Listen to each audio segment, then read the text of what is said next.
At sabi sa Biblia, ang matalinong anak, pinapasaya niya ang kanyang magulang. Hindi lang tungkulin ng magulang na pasayahin ang anak, tungkulin din ng anak na pasayahin ang magulang.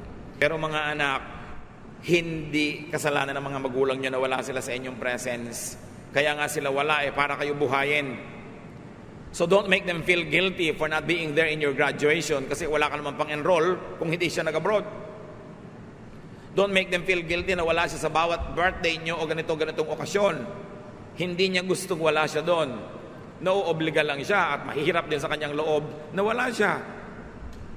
So pag nagbabakasyon ng inyong magulang, mga anak ng OFW, hindi magulang nyo lang may tungkulin na pasayahin kayo. Tungkulin nyo rin na pasayahin sila.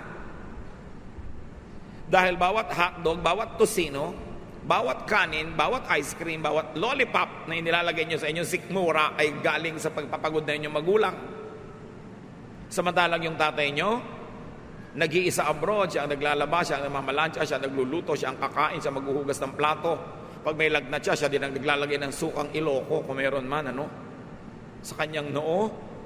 At lahat ng pera ay pinapadala sa inyo, pero wala siyang alaga ng asawa, walang alaga ng anak. Tapos pag uwi, siya pa ang manunuyo, parang mali yata yun.